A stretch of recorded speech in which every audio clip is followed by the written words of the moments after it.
बहुत बहुत धन्यवाद झील चर्च के पादरी साहब आदरणीय जयकुल तिर्की जी का।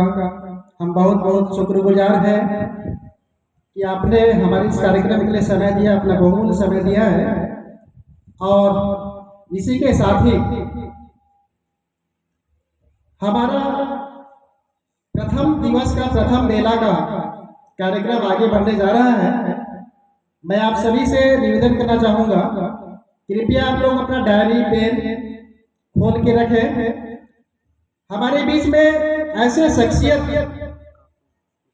को पहली बार हमने इस क्षेत्र में आमंत्रित किया है और हम आज बहुत खुश हैं कि उन्होंने हमारी आमंत्रण को बड़े विनम्रता के साथ और हर्ष के साथ में स्वीकार किया।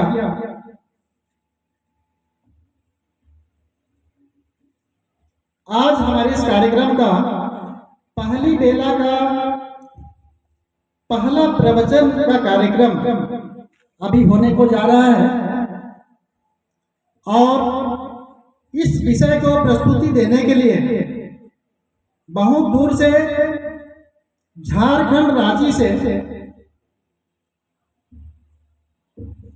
हमारे वक्ता यहाँ पर आए हैं। मैं संक्षिप्त में उनका परिचय इस मंच के माध्यम से आपको देना चाहता हूँ।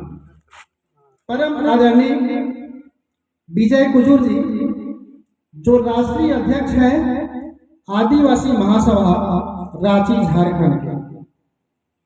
आपने पढ़ाई किया है सर बीएससी इंजीनियरिंग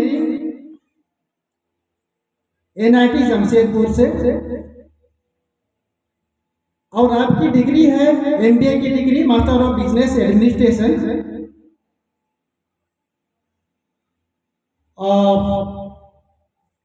आपने मैनेजमेंट की डिग्री हासिल किया है और साथ ही वर्किंग अभी जो वर्किंग है general manager the shipping corporation of India limited Kolkata. और इन्होंने महत्वपूर्ण हमारे राज्य की जो महत्वपूर्ण राष्ट्रीय आंदोलन है उस आंदोलन में भी इन्होंने भाग लिया है, जैसे कि पत्थलगड़ी का आंदोलन। पत्थलगड़ी आंदोलन आपने सुना होगा, उस पत्थलगड़ी आंदोलन का प्रमुख नेतृत्व करता था। कुछ समय इन्होंने अपना जीवन संयोग से जेल में भी इनको बिताना पड़ा था और इन्होंने राष्ट्रीय स्तर पर संवैधानिक जागरूकता के काम में अपनी महत्वपूर्ण भूमिका भी निभाई है। जैसे कि 5वीं अनुसूची आदिवासियों से संबंधित जो है उस पे इन्होंने काम किया। आदिवासियों के पारंपरिक और स्वशासन व्यवस्था का सुदृढ़ीकरण एवं सशक्तिकरण के लिए निरंतर जो है काम करते आ रहे हैं। ऐसे प्रभावशाली व्यक्तित्व को हमने आपके बीच में बुलाए हैं, आमंत्रित किए हैं और इनका मुख्य विषय है आर्थिक सशक्तिकरण। इस विषय पर इनका व्याख्यान होगा। एक बार जोरदार तालियों से हम अभिनंदन करना चाहेंगे आदरणीय विजय कुजूर जी का। कृपया आप मंच में आने का कष्ट करेंगे।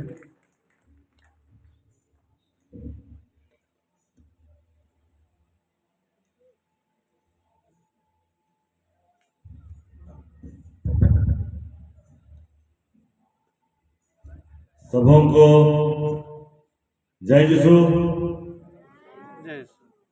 जय जुसु जोहार।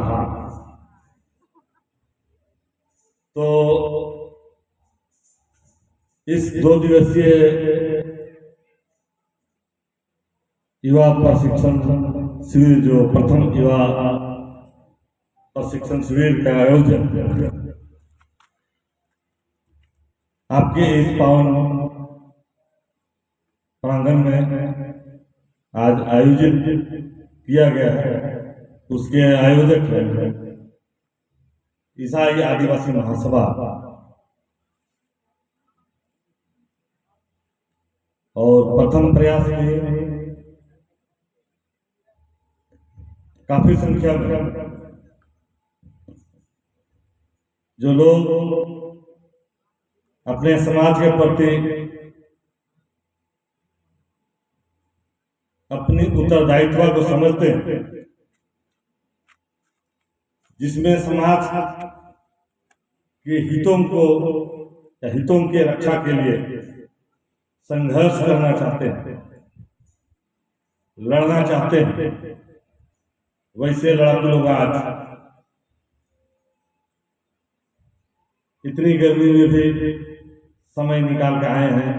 आप सबों को पुनः सादर स्वागत है, अभिनंदन।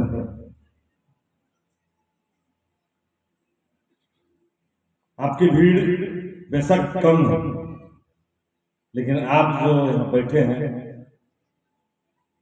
वे सब भिड़ने वाले लोग, इसलिए बड़ी भीड़ से आपकी भीड़ ज्यादा महत्वपूर्ण रखती है। क्योंकि जब हम विषय कुछ नया लेते हैं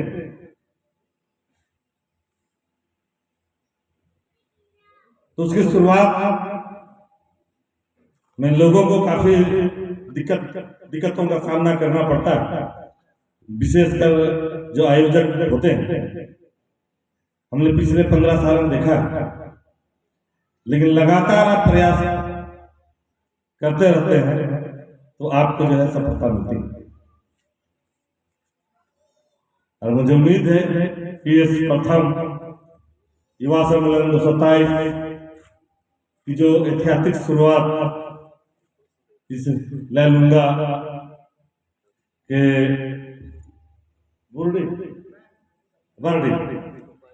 बारडी में जो शुरुआत की गई है, ये आने वाले समय पे मील का पत्थर साबित होगा, मुझे ऐसा विश्वास है।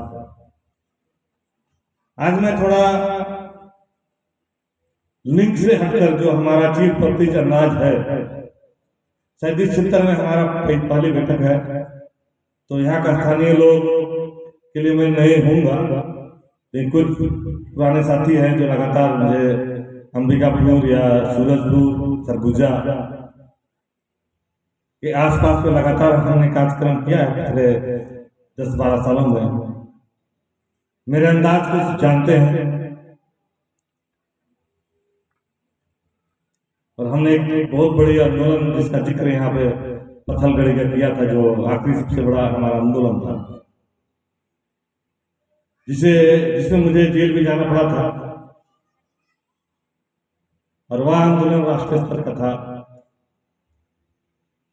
जिसमें इतनी ज्यादा जागरूकता थी उस आंदोलन में कि केंद्र की वर्तमान 303 MP वाली सरकार को भी हिला कर रख दिया था। तो छोटे आंदोलन नहीं थे, एक राजनीतिक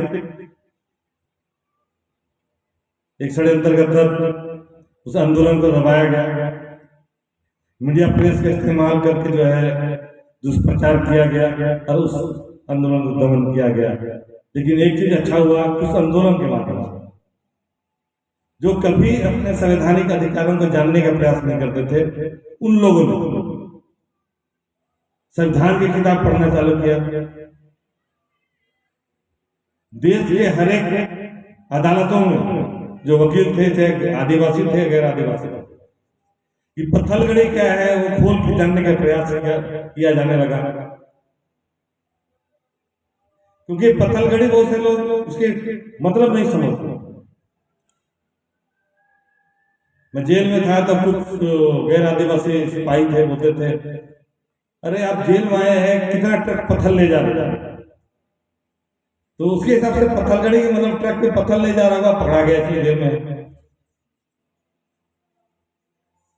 इसे कहना कि कौन सा पत्थर, कितना पत्थर गाड़े थे, कितना बड़ा था कि आप जेल में आना पड़ा। तो बहुत तरह के भ्रांतियां थी। इस आंदोलन के माध्यम से हमारी जो आदिवासियों की जो रूढ़िगत परंपरा जो एक पत्थलगड़ी जो है, आज हम ईसाई जरूर हैं, फिर भी कब्रस्तान में जो हम मर जाने के बाद भी देखिए बहुत से लोग पत्थर वहां गाड़ देते हैं, वो भी एक तरह का पत्थलगड़ी। मुंडाओं में लगभग 40 प्रकार के पत्थलगड़ी है।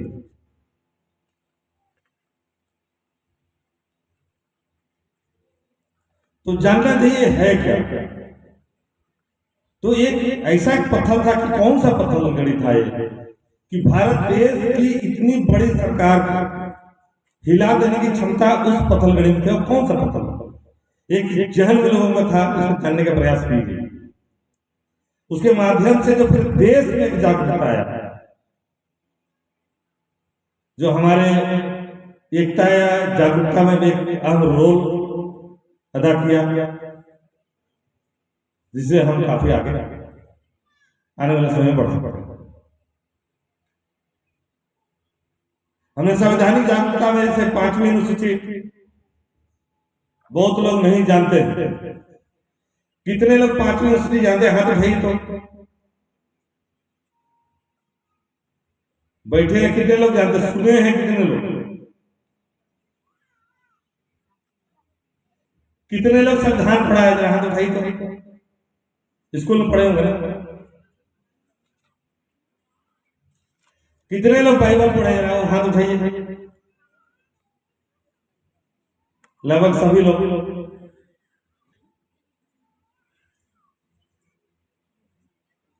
तो बाइबल से हमारा जीवन दर्शन चलता है, आध्यात्मिक जीवन चलता है। बाइबल हमारा मार्गदर्शन करता है। और जिस धरती, जिस भूमि में रहते हैं, जहां हम सांस लेते हैं, वो सांस भी हम इस देश में आज उस संविधान के बदौलत हमें प्राप्त है। तो अधिकार हमें संविधान के बदौलत प्राप्त है। जो व्यवस्थाएं चलती है, देख रहे हैं इर्द गिर्द सब चीज, वो सारे संविधान के नियमों से चलते हैं। तो आपको बाइबल के साथ साथ संविधान दोनों चीज पढ़ने का सकता है, जिससे आपका जीवन चलेगा, जिससे आपका अधिकार मिलेगा, जिससे आपको नौकरियां मिलेगी, जिससे आप सुरक्षित रहेंगे। उसके बारे में आपको जानकारी नहीं है, दुर्भाग्य की बात है। तो इस तरह का जो आज से जो शुरुआत की गई है पहल, इसके माध्यम से ईसाई जो युवा है, विशेषकर जो कैथोलिक ईसाई युवा है, बहुत ज्यादा अनुभूति है, क्योंकि उसको बाइबल की जानकारी भी बहुत कम है। आपने जरूर हाथ उठाए होंगे, लेकिन आपको जानकारी नहीं होगा। कैथोलिक के अलावा दूसरे जो चर्च के लोग हैं, बाइबल के बारे में जानकारी उनको थोड़ा ज्यादा है, क्योंकि उनकी पढ़ाई की कराई जाती है। इसलिए वे अपने जन जगत जमीन से अधिकारों को भी हमसे बेहतर जानते हैं। वे ईसाई युवा जो है आपसे थोड़ा आगे चल रहे हैं, और हम थोड़ा पीछे। तो आज हम उस संवैधानिक चीजों की जिक्र जो है अपने वक्तव्य जो होगा, क्या कि मैं सुबह सोच रहा था कि मैं 8 बजे से सत्र लूं, और कम से कम मेरा सत्र 5 घंटा का हो, ताकि मैं ज्यादा आपसे आपका बातचीत कर सकूं। जो हमने 15 साल में देश के विभिन्न आदिवासी क्षेत्रों में और अलग अलग आदिवासी समुदाय, जिनकी हर 500 या हर 1-1.5 किलोमीटर में उसकी भाषा बदल जाती है, उसका रहन सहन जो एक आदिवासी से दूसरे आदिवासी के बदल जाता है, उसका पहनावा कल्चर बदल जाता है, सांस्कृतिक बदल जाता है। वैसे हजारों आदिवासी समुदायों के बीच काम करते हुए जो जानकारियां था, उसको मैं आपके साथ साझा करता, ताकि आपको मालूम चल सकता कि आप बारडी क्षेत्र या लैलूंगा ठीक पूरा देश नहीं है, आदिवासी पूरे देश में है, और किस तरीके के वो है और क्या करते हैं।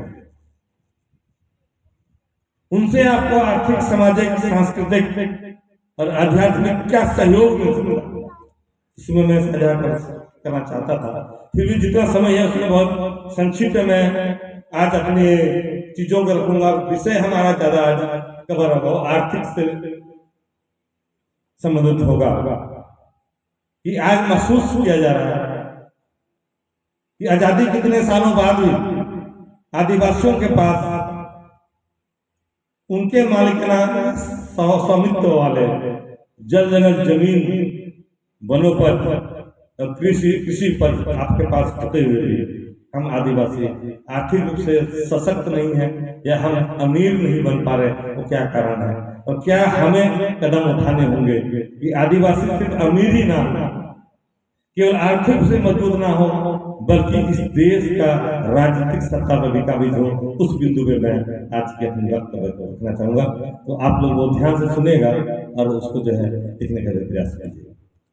नया विषय में जो लगातार जो 15 साल से सामाजिक, सांस्कृतिक, संवैधानिक जागरूकता जो मैं करते रहा हूँ पूरा देश पे, और आज जो जागरूकता पूरे देश में दिखाई देती है, चाहे राजस्थान के आदिवासी हो, गुजरात के आदिवासी हो, महाराष्ट्र के, मध्य प्रदेश के, छत्तीसगढ़ के, बंगाल के, असम के, अंडमान निकोबार के, उड़ीसा के, झारखंड के, जितने संवैधानिक जागरूकता है जिसकी शुरुआत मैंने किया है, मैं आज गर्व और छाती ठोक के मैं कर सकता हूँ और मुझे कोई नकार नहीं सकता। जिन चीजों को लेकर मैंने पूरे देश में जागरूकता किया वो किसी नेता तो किसी सामाजिक या किसी बुद्धिजीवी ने नहीं किया, और कोई हमारे खिलाफ बोलने की हिम्मत भी नहीं करता है पूरे देश में, चाहे कितने भी बड़ा मंत्री या नेता क्यों नहीं है और कितनी बड़ी बुद्धिजीवी क्यों नहीं, क्योंकि मैंने आज काम किया इसी छत्तीसगढ़ में, सरगुजा समाज के कई जिलों में काम किया। सबसे ज्यादा मैंने बस्तर समाज के जो जिला 7 जिला जिसमें सबसे ज्यादा काम किया, जिसमें सबसे बड़ी समस्या था नक्सली का। 2008 से मैंने वहां काम करना चालू किया। अब नक्सली का समस्या सुनाई नहीं देता, वो क्या क्या कारण था वो बंद हो गया या कम हो गया, वो किसकी साजिश थी? क्या आदिवासी जो अपना जमीन या हक को बचाना चाहता है, क्या उसी को नक्सली बोला जाता है? जो पढ़े लिखे आदिवासी जो अपने समाज को जागरूक करना चाहते हैं, क्या उसको अर्बन नक्सली बोलते हैं लोग? जो सांस्कृतिक और संवैधानिक जागरूकता फैलाने का काम कर रहे, जैसे ईसाई आदिवासी महासभा प्रयास कर रही है, तो क्या जो आपका जो तथाकथित दुश्मन क्या उसी को टुकड़े टुकड़े गैंग का सदस्य आपको समझने की आवश्यकता है? क्या आप ही और हम ही को राष्ट्र विरोधी बोला जा रहा है? क्या हम ही को देशद्रोही के रूप में तगमा या टैग लगाया जा रहा है? बहुत बड़ी समस्या है। आपको समझने होंगे कि आपके चारों ओर से जो समस्या आ रहा है क्या है, उससे लड़ने के लिए हम तैयारी क्या करना है, और उसके लिए आर्थिक सशक्तिकरण कितना महत्वपूर्ण है। क्या वह सारा समस्या जो आप देख रहे हैं बचपन से पैदा होकर अभी तक और जिसका समाधान नहीं मिल रहा है, क्या उसकी समाधान इस आर्थिक सशक्तिकरण में है?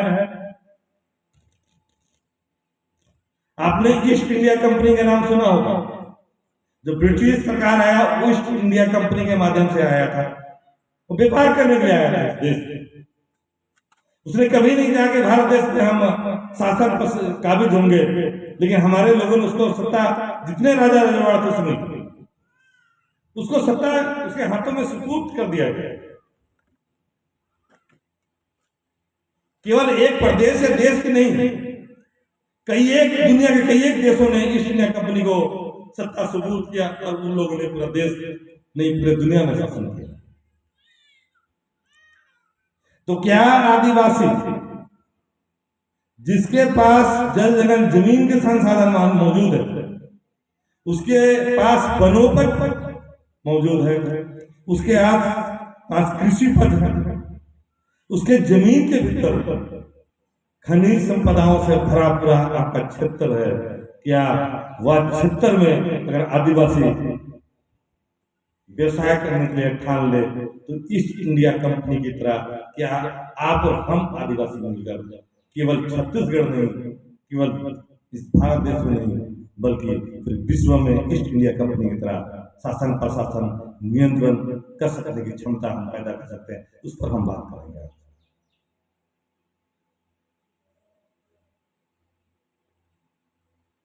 तो कुछ चीजें मैं बोर्ड में भी लिखना चाहूंगा, पता नहीं उसके लिए मार्कर आप लोग उपलब्ध कराए हैं क्या, और डस्टर भी होगा, वो दिखाई दे रहा क्या, इधर कर दे। हमको लगता है वो बोर्ड को थोड़ा इधर करने से ऐसे दिखाई देगा। और एक तो धूप है ना, हाँ, चाहे उसको वहां ले जा सकते हैं, हाँ वहां पर। और मंच में आसीन हमारे विशेष अतिथि हैं, कि पूरा लंच के सत्र तक हमारा सत्र चलेगा, तो बहुत सारे सब्जेक्ट होंगे। आर्थिक सशक्तिकरण में क्या कदम आपके क्षेत्र में उठाया, हाँ क्या कदम उठाए जाते हैं, आपको जाना जरूरी है, क्योंकि आप इंस्टीट्यूशनल हेड हैं। आपको ज्यादा जानकारी हासिल करके आपके क्षेत्र में इसको फिर से प्रचार करने होंगे और तैयारी करने होंगे, ताकि हम हर आदिवासी उसमें एक नई सोच पैदा कर सकते हैं, एक नई दिशा दे सकते हैं। अभी तक हम शैक्षणिक रूप से दिशा देते रहे, राजनीतिक सशक्तिकरण की बात करते रहे, लेकिन हमने कभी आर्थिक सशक्तिकरण की बात नहीं की या आर्थिक आंदोलन की बात नहीं की।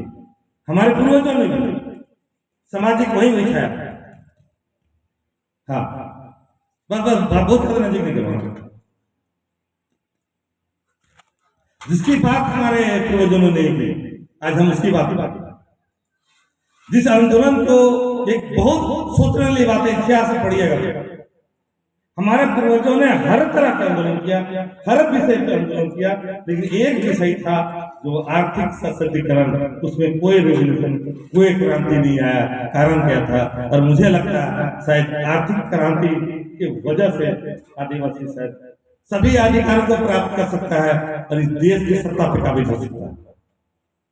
उस ओर हम बढ़ने की प्रयास करेंगे और उसके लिए हमने प्लेटफॉर्म ईसाई आदिवासी महासभा का सिलेक्शन किया, क्योंकि हम एक संगठनिक इंस्टीट्यूशन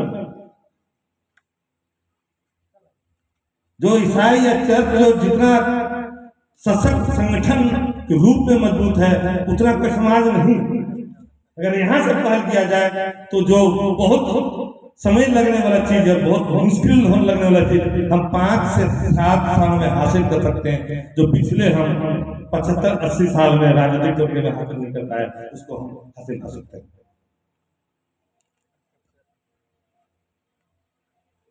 हम उस विषय पर चर्चा कर रहे हैं। और मैंने जैसे भी कहा कि मैंने 2008 में जब मैं बस्तर में चालू किया था तो पहली बैठक में 40 लोग थे 2008 में। अगर मैं आज वहां जाके खड़ा हो जाता हूं तो 30 से 40 हजार आदमी अपने आप पे आ जाता है। 2015 तक राजस्थान गुजरात में मैंने बहुत प्रयास किया लोगों को जागरूक करने के लिए, लेकिन 10 से 20 लोग से ज्यादा इकट्ठा नहीं कर पाते थे। लेकिन उन्हीं क्षेत्र में आज एक सप्ताह के नोटिस में मेरे जाने से 40 से 50 हजार लोग जमा हो जाते हैं। उतनी भीड़ प्रधानमंत्री को भी जमा करने के लिए ईड़ी चोटी की मेहनत करने पड़ते हैं और 25-30 करोड़ रुपए खर्च करने पड़ते हैं, तब जाकर उतना भीड़ इकट्ठा कर पाते हैं। जितना आज इतनी जागरूकता है वहां, उतने लोग इकट्ठे होते हैं। हम जिस प्रकार वहां शुरुआत में बहुत मुश्किल संघर्ष कर रहे थे, फिर हम सफल हुए। हमने शुरुआत की है और मुझे उम्मीद है कि 5 से 7 सालों पर हम एक नया विषय के साथ जो है हमारा आदिवासी समाज को हम एक नई उड़ान की ओर ले जाने के लिए तैयार करेंगे, एक नई दिशा पर पहल करेंगे, ताकि वो जो है दूसरों के सहारे और दूसरों के बुद्धि और अर्थ पर आश्रित ना रहे, उसकी अपनी सोच हो, उसकी अपनी विश्लेषण हो, उसकी अपनी निर्णय लेने की जो है, नियंत्रण लेने की, किसी पर नियंत्रण करने की शक्ति हो, उस सब चीजों को कवर करते हुए आज का विषय को मैं रखना चाहूंगा। बहुत बहुत धन्यवाद। मैं उधर आके बातों को रखना चाहूंगा।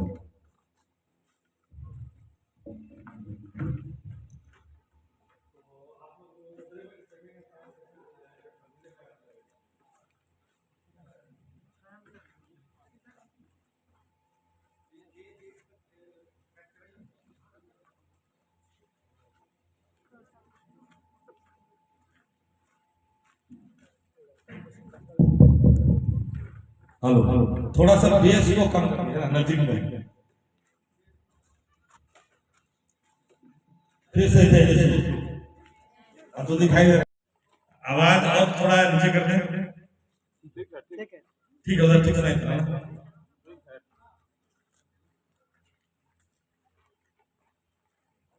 तो ये 2 दिन में बहुत सारे विषय और चर्चा होनी है। आज हमने देर से शुरुआत किया है, तो शायद 2 घंटा हम लोग लेट है। 2 घंटा में मैं बहुत कुछ बता सकता था, बहुत कुछ जानकारी दे सकता है। जितना समय बचा है उससे भी काफी चीजों को हम चर्चा कर सकते हैं। शायद ईगो आ रहा है, उसका क्या उपाय है? माइक वाले थोड़ा सा ईगो कम का क्या है?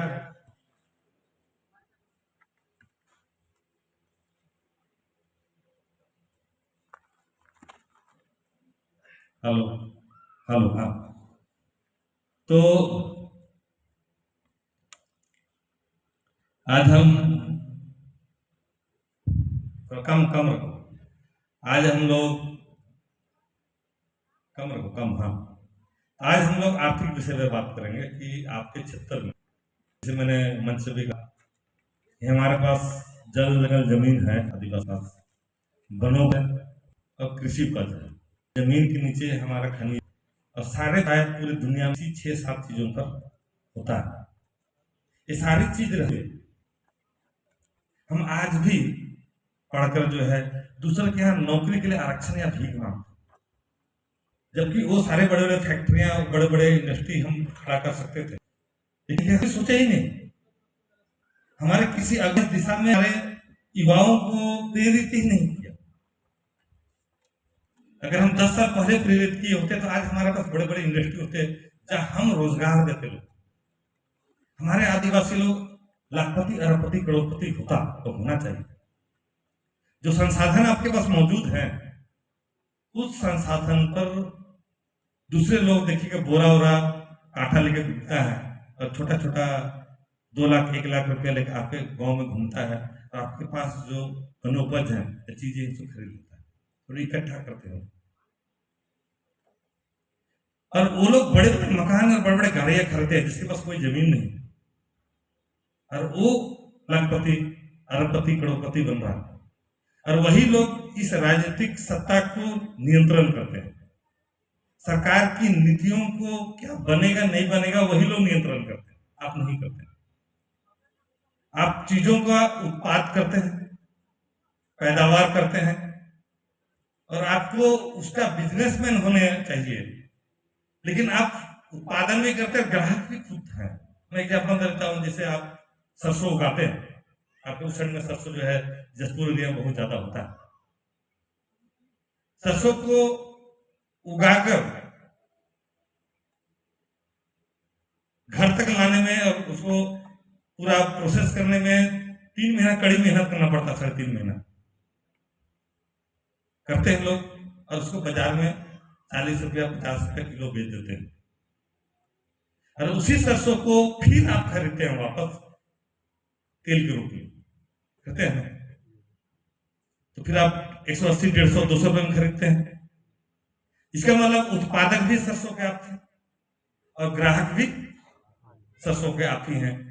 तो बेचे 40 या 50 में, खरीदे 200 में, तो बीज का जो घाटा बना 160 रुपया, वो कहीं दूसरी जगह से फिर जमा करके करना पड़ता है। इसलिए आदिवासी कभी भी अमीर नहीं बनेगा, वो हमेशा गरीब रहेगा। सिर्फ यहाँ पर आपका चेंज करने होंगे। जो आदिवासी 3 महीना सरसों 3.5 महीना सरसों उगाकर घर तक लाने के लिए मेहनत कर सकता है, कड़ा मेहनत कर सकता है, तेल निकालने में कितना समय लगेगा? कोई बता सकते हैं? 1 किलो तेल निकालने में 15 से 20 मिनट लगेगा। मशीन आता है 70-75 रुपये लगा देंगे तो वो जो है 15 मिनट में 1 लीटर तेल निकलेगा। जो 3-3.5 महीना मेहनत करता है, कड़ी मेहनत करता है, अगर वो 15 मिनट और मेहनत कर लिए तो तेल बनाकर 200 में बेच सकता है। और जब आप तेल बनाने लग जाएंगे, मार्केट में जब तेल नहीं होगा, सारा प्रखंड में हर जगह आदिवासी क्षेत्र में ही सरसों उगाया जाता है, वही उगाते हैं। सारा सरसों का प्रोसेसिंग आप चालू कर दें तो पूरा सरसों बाजार से गायब हो जाएगा। तब वो तेल जो बनाएंगे 200 में नहीं बिकेगा, वो 400 में बिकेगा। तब जाके अमीर। एक उदाहरण दिए, क्या कर सकते हैं आप? ससुकता है ना, अगर आपको प्रशिक्षण दे दिया जाए कैसे तेल निकालता है, कर सकते हैं। उसका बेचने की जिम्मेदारी हमारी, हम लोगों की, कि वो सरसों का तेल बन के जो आप बोतल लगा पैकिंग करेंगे तो बोतल कहां से आएगा? उसका भी एक छोटा यूनिट लगाना पड़ेगा।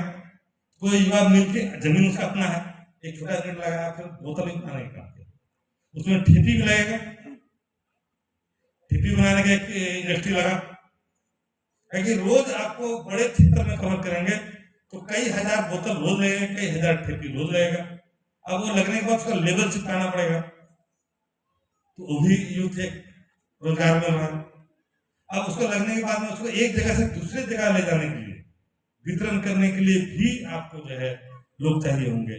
तो जितने युवा 8वां-9वां करके जो फेल करके जो ड्रॉप आउट हो गए, नौकरी मालूम से आप जितना वो 1 साल में कमाता है उतना आप 1 महीना में कमा सकते हैं। जो 9th 10th फेल करके 10th फेल करके जो पढ़ाई छोड़ दिए, आपके संसाधन में सब कुछ, आप नौकरी वालों को एक दिशा दे सकते हैं।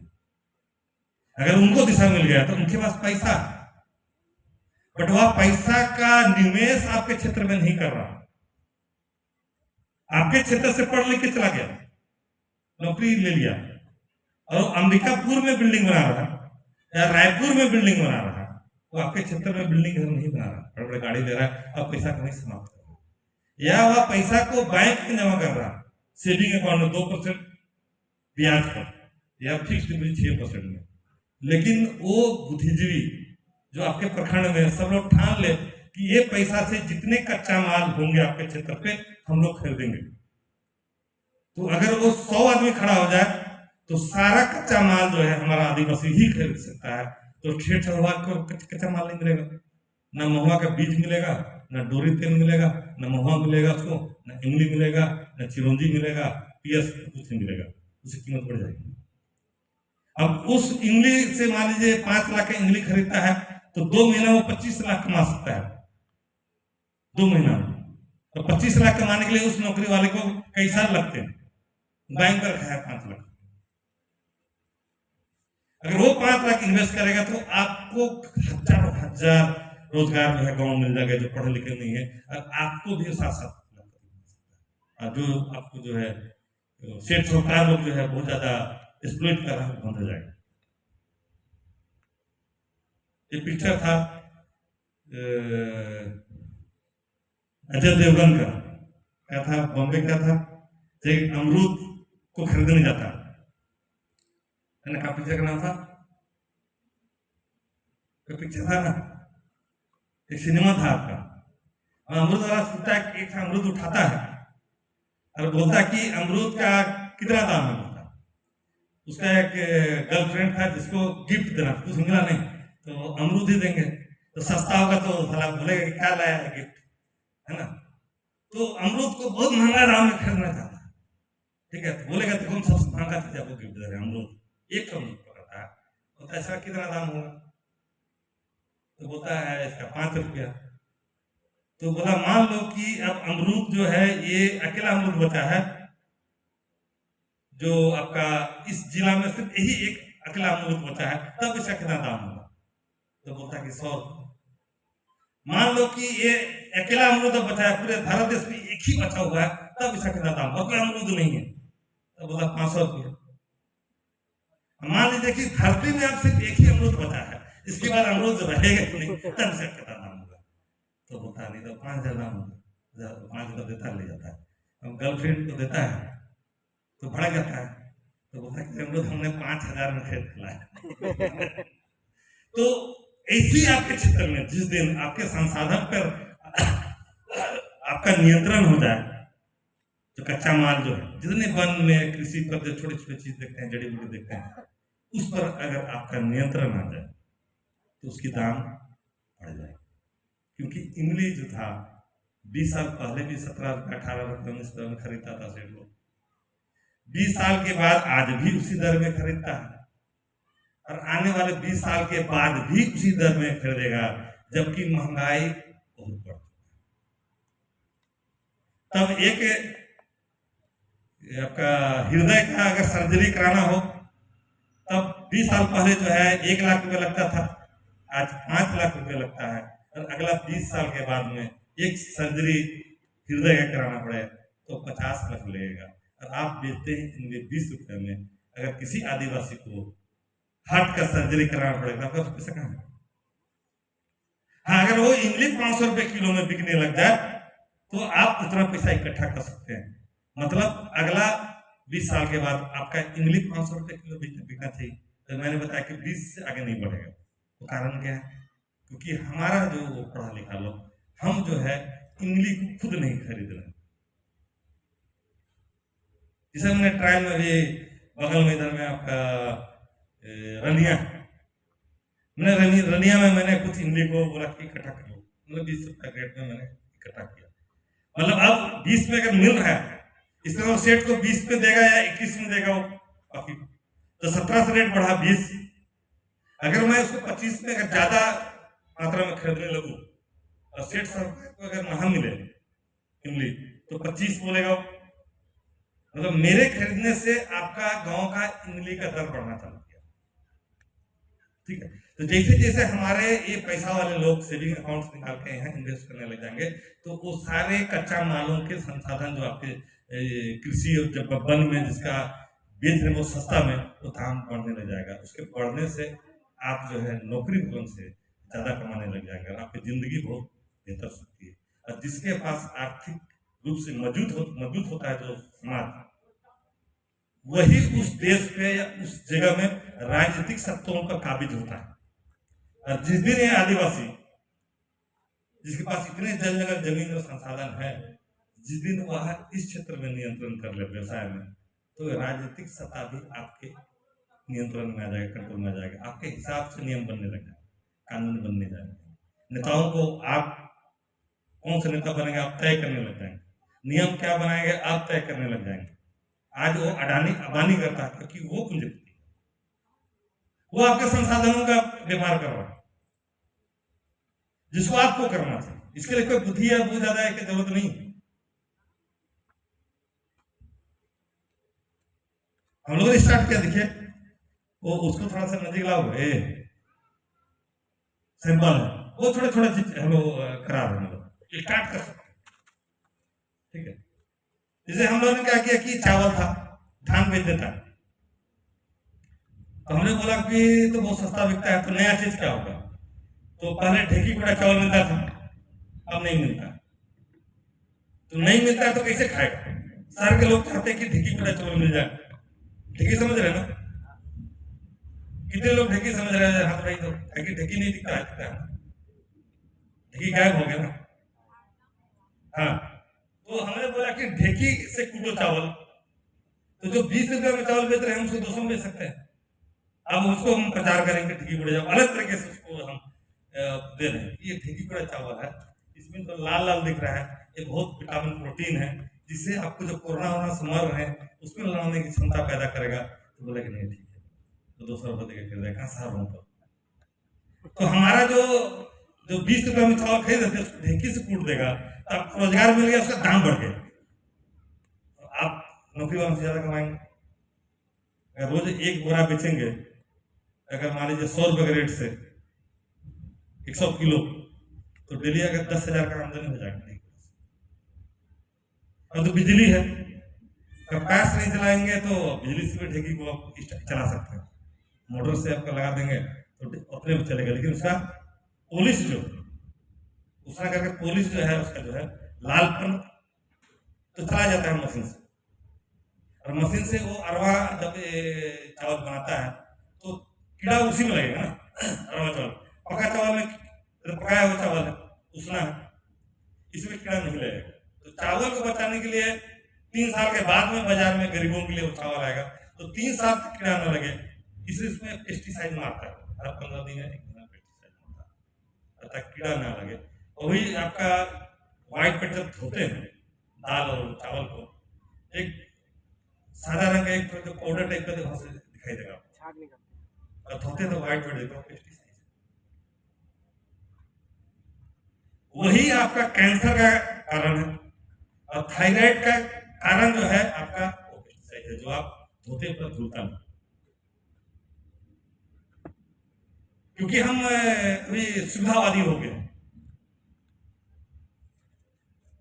ठीक है, तो हम अभी खिलवाड़ कर रहे हैं।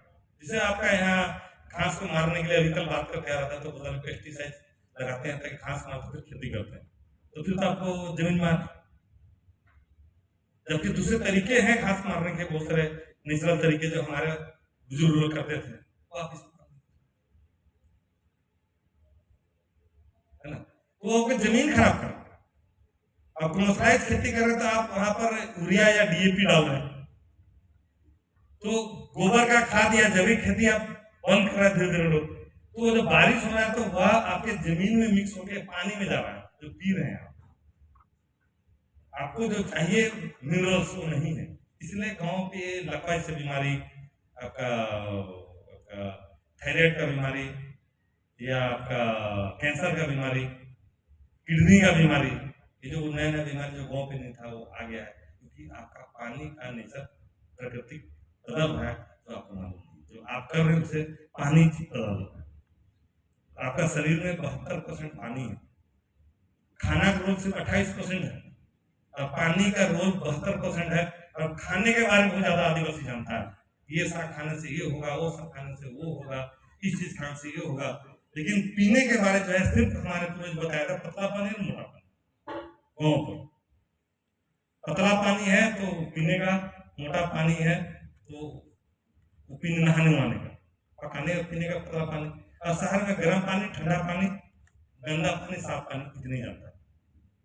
ये पानी का क्या गुण होने चाहिए, गोबर में क्या था, गोबर में जब पैर करते थे तो उसका पेशाब में, गोबर में बहुत सारे मिनरल से जब मिट्टी में मिलकर जो है उसको उपजाऊ बनाते हैं, फिर वही पानी में जाता है जिसको हम पीते हैं, जिससे बीमारियों से लड़ने की हमें क्षमता होती है, और जो है हम स्वस्थ रहते हैं, बीमारी से बचते हैं। तो वह क्षेत्र भी है जो बहुत बड़ा व्यवसाय कर सकता है, ये जैविक जो खाद है जो आपके क्षेत्र में बहुत बड़ा व्यवसाय का जरिए बना सकते हैं। उसके लिए प्रशिक्षण की आवश्यकता होगी, तो विषय वाइज जो है प्रशिक्षण अलग अलग आपका दिए जाएंगे। जैसे अभी हमने महुआ, आपके क्षेत्र में बहुत है ना, आपके क्षेत्र में महुआ बहुत है, इधर से लेकर 3 जिला, ये आपका ये वाला पूरा जिला जसपुर, उधर में आपका सुंदरगढ़ और सिमडेगा, ये पॉकेट में से लगता है पूरे इंडिया का सबसे ज्यादा महुआ होता है। अब महुआ से क्या बनाता है, क्या बनाता है, दारू बनाता है ना, कितना बनता है, सब महुआ का दारू बन जाता है, नहीं बनता है ना, छिप छिपा के थोड़ा मोड़ा बनता है, तो उतना हजारों या लाखों टन जो महुआ उत्पाद होता है पूरे भारत में जाता कहाँ है? आपने कभी सवाल किया कि महुआ हमारे क्षेत्र से 3 जिला में इतना है तो पूरे इंडिया में कितना होगा, वो जाता कहाँ? सब तो दारू बनता नहीं है ना। अगर आपसे वो 40-50 वो तो 80 तक में खरीदता है, जिसको 200 या 150 में बेच रहा है बाहर, तो भाई 150 में वो खरीद रहा है तो जरूर कुछ ना कुछ उसे बनाता होगा। हमने कभी सवाल ही नहीं किया कि दारू के अलावे महुआ से क्या बनाया जाता है और क्या बन सकता है। अगर ये सवाल आपके दिमाग में लाया होता तो महुआ से ही आप यहाँ पर लाखपति करोड़पति होते हैं, आपको नौकरी करने का आवश्यकता नहीं होता। ये सामने जो यहाँ पर बुरा लगे घूम रहे हैं सब लाखपति करोड़पति हैं, और आपके संसाधन महुआ उठा के ही करोड़पति बन रहा है, आपको नहीं बन सकते। आपके दिमाग में बिठा दिया है कि 8वां फेल हो गए 9वां फेल हो गए हैं, 10वां फेल हो गया, आप कुछ नहीं कर सकते हैं, आपको बोल बोल के और आपको बिगाड़ दिया। ये महुआ से इसको पीस के च्यवनप्राश बनाएंगे, है ना। इसका कीमत कितना है? ये 150, 250 ग्राम, कितना है? 200 ग्राम, 250 ग्राम महुआ को कितना में बेच रहे हैं? 150। 1 किलो कितना में? 600 में। जो महुआ को आप 80 में बेचे तो उसको 600 में बेचे ना। अगर हम ये बना देंगे सब महुआ को, तो महुआ रहेगा तो दारू बनाएगा ना, है ना। अगर ये बन जाएगा तो दारू ना, महुआ रहेगा ना दारू बनेगा, अब पैसा ज्यादा मिल जाएगा। तो हम ये बनाना चाहेंगे, ये तो आपके लिए तो बहुत आपका डिग्री लेने की जरूरत नहीं, ये तो आपको जो नहीं भी पढ़ा लिखा है तो ये तो जानता है कैसे बनाना है, प्रोसेस। ठीक है, ये च्यवनप्राश है, इसको दूध में डाल के, ठीक है। अभी इसका अचार भी हम लोगों ने बनाया, ये चालू कर दिए हैं अचार मुआ से। ये अचार इसका लेबल नहीं लगा सकते, फिर से लाइसेंस नहीं लिया है ना, ब्रांड नहीं हुआ है, करने वाले हैं। ये कितना बिक रहा है? 70 रुपये 200 ग्राम। ये 200 ग्राम मुआ का अचार बना दिए। अब हम लोग चाह रहे हैं कि जो सुबह में नाश्ता के ओट्स बोल के एक तो आता है पैकेट 10 रुपये में, है ना, फाड़ता है, डालता है पानी में, उबालता है, खाता है, नाश्ता हो जाता है। तो क्यों नहीं महुआ का बनाया जाए? अगर 10 रुपये में वो बना देते हैं ओट्स, तो एक दिन में कई करोड़ पैकेट बिक सकते हैं पूरे इंडिया में, जब प्रचार करेंगे तो। पौष्टिक आहार है महुआ, बहुत पौष्टिक आहार है, लेकिन उसको अगर दारू बनाते हैं तो नुकसान करता है, क्योंकि जो फुल्ली बनता है, स्प्रीड बनता है महुआ से, उसी से होम्योपैथिक दवाई बनता है, उसके बगैर कोई होम्योपैथिक दवाई नहीं बन सकता। अब जितने फॉरेन में जाते हैं उससे ज़्यादातर दवाई बनाने का काम होता है आपका महुआ से। और आपका क्रीम जो देखते हैं महुआ से जो लगाते हैं क्रीम, वो क्रीम भी बनाने का काम होता है, क्योंकि महुआ अगर आप उबाल के सुबह 10 से 15 दिन खाइए, आपका जो है स्किन जो है चमड़ा वो चमकने लग जाएगा, चेहरा पूरा स्किन। इसका मतलब कि वो आपका दवाई में वो अच्छा है, तभी चमक है स्किन। कहाँ खाते हैं आजकल? हम तो चाउमीन खाते हैं, हम तो बर्गर खाते हैं, है ना, हम तो कोल्ड ड्रिंक पीते हैं, है ना। अभी मड़वा का हमने बर्गर अभी लोग ट्राई किया है, विनय मिंज है, ये थोड़ा सा सहयोग करेंगे बाद में, ठीक है। तो हम लोग ने ये काफ़ी, अगर दिल्ली में था वो IT बेस्ड था, डिजाइनिंग का काम कर रहा था। 15 साल के बाद में यहाँ आया, देखा कि यहाँ तो ये अवसर बहुत है जंगलों पर, तो शहर में रहने वाला जंगल में घूम रहा है, अब पहली बार इस क्षेत्र में आया, देख कर रात में प्रभावित हो गया, पूरा जंगल एरिया है, यहाँ तो बहुत कुछ हो सकता है। ये उदाहरण बता रहा हूं। तो अगर हम 10 तरह के लड्डू बना रहे हैं महुआ से, ठीक है, तो भी 500-600 रुपया 1 किलो मुआ पे 500-600 रुपये का लड्डू आपका बना के बेचा जा रहा है। ये सारी चीज बना सकते हैं, हम मुआ क्यों बेचेंगे? हम क्यों नहीं बना के बेचेंगे? इसका मार्केटिंग के लिए हमने पूरे आपका देश में प्रचार किया जा रहा है। उसके किस तरह से वो प्रचार होगा, किस तरह से मार्केटिंग होगा, उस पर हम बात करेंगे। तो अब फल लग गया है महुआ, बीज भी बिकता है, उसका तेल भी बिकता है, तो कोई लोग उसको बेच देते हैं, बीज भी बेच देते हैं, सेठ लोग खरीद रहा है और करोड़पति अरबपति बन रहा है। तो उसका प्रोसेस हम क्यों नहीं? उसको तेल निकालने के लिए जो मशीन लगाया सरसों का, वही मशीन लगाएगा इसका भी, डोरी का तेल निकलेगा, सरसों का तेल भी निकलेगा। और ठेपा साग आप देखिए, ठेपा साग देखिए ना, खट्टा खट्टा लगता है, तो उसको क्या बोलता है छत्तीसगढ़ में? इधर पटुआ बोलते हैं। पटुआ बोलता है, उधर कुदरू में बोलता है। जंगल में ना बैल खाता है ना आप खाते हैं। और फॉरेन में बहुत ज्यादा उसका डिमांड है, विदेशों तक। उसका तेल भी निकाल सकते हैं और सुखा के उसका पंखुड़ी को जो है हम पाउडर फॉर्म में छोटा छोटा ऐसे पैकेट में रख के जो है 1-1 किलो का कुदरू जो है 4 से 5 हजार रुपये किलो बिक सकता है। कोरोना के बाद में बहुत ज्यादा आपका डिमांड बढ़ा, ठीक है।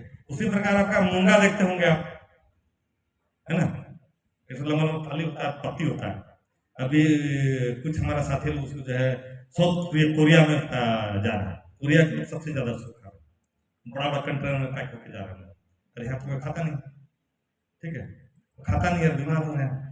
और वो लोग खा खा के जो है इधर का सामान खा के तंदुरुस्त हो रहा है, और आपके यहाँ सब कुछ है, तो खाने बेच के उधर से आप ब्रॉयलर मुर्गी खरीद के ले आए और उधर से पनीर खरीद के लाए, दोनों में बीमारी होता है। ऐसे आपको पनीर और आपका पनीर खाने सिखा दिया, आपको ब्रॉयलर मुर्गी खाने सिखा दिया। पहले तो कोई हमारे लोग मुर्गी ब्रॉयलर खाता नहीं था, घर में सब देसी पाला तो वही खाता था। अब चालाक हो गया, आप ज्यादा ले जाते हैं, देसी मुर्गी बेच देते हैं, उधर से ब्रॉयलर खरीद के लेते हैं सस्ता, है ना। इधर में केन दूध आंवला बहरा बेच देते हैं, उधर से पनीर खरीद के आते हैं। अभी शादी ब्याह हम जाते हैं ना, तो ये मीट मछली नहीं खाएगा, तो इसके लिए पनीर बना। तो मीट मछली का बराबर में पनीर है क्या? है? पनीर का स्वाद क्या है जरा बताइए तो? खट्टा है, मीठा है, तीता है, क्या है? पनीर का स्वाद में क्या कुछ है? अब किसने पनीर खाता है हमको आज तक समझ नहीं आया कि मीट के बदले पनीर दे रहे हैं, पनीर में क्या स्वाद है?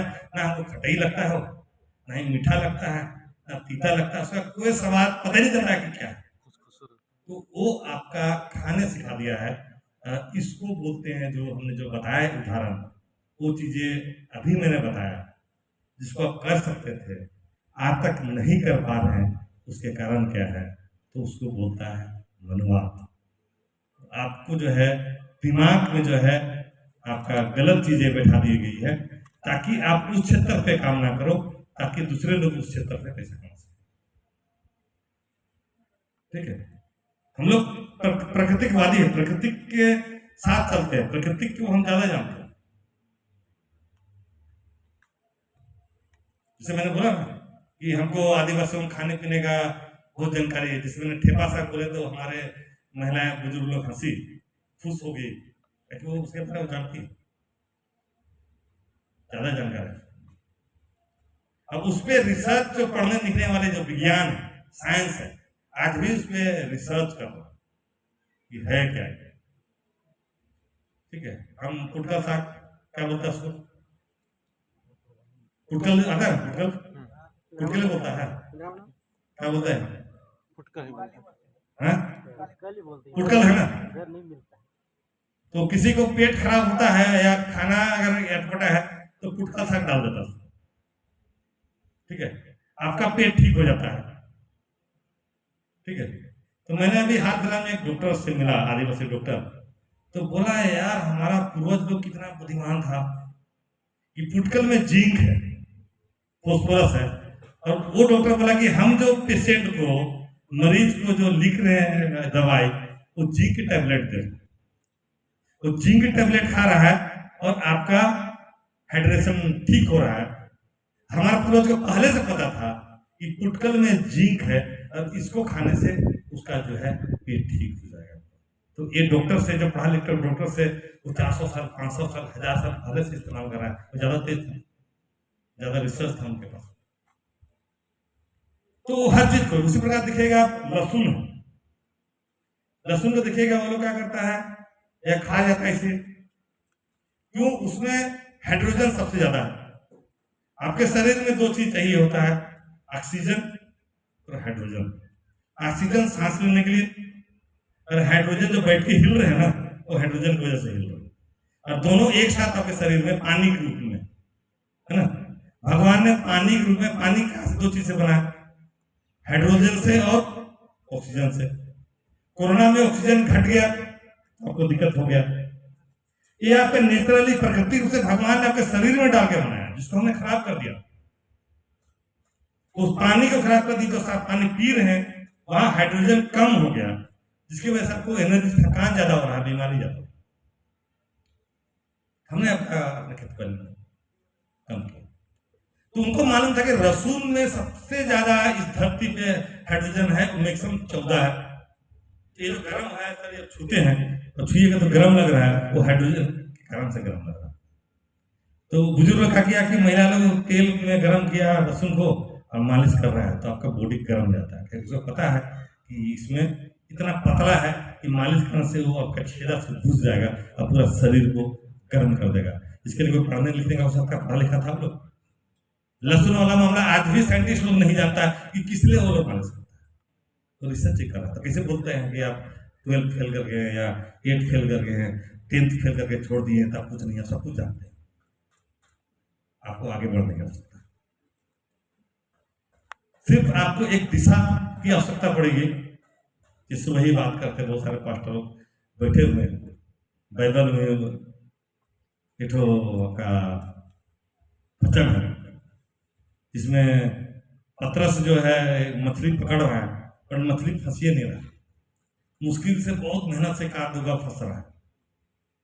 तो जीसस क्राइस्ट आते हैं, उसका चेला है ना,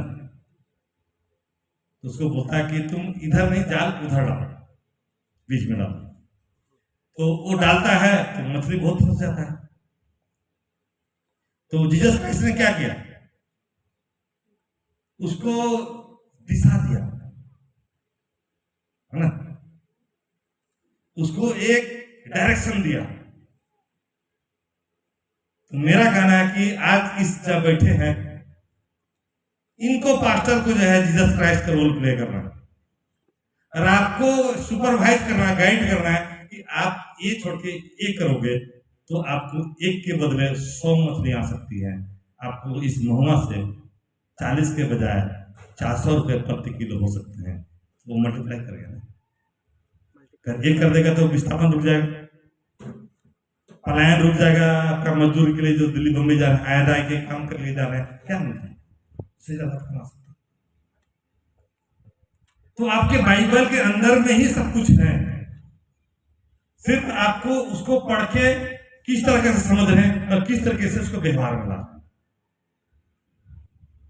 जो गूगल देखते हैं ना, मोबाइल स्मार्टफोन में हर चीज दिखाई देता है, उसका 10 गुना 100 गुना ज्यादा आपका सशक्त है बाइबल, इसके अंदर सब कुछ है। आप किस तरीके से आपके लाइफ में उसको इस्तेमाल करते, ठीक। तो समझ नहीं आने का कारण था, दो था आपका जो है, हम प्राकृतिकवादी हैं,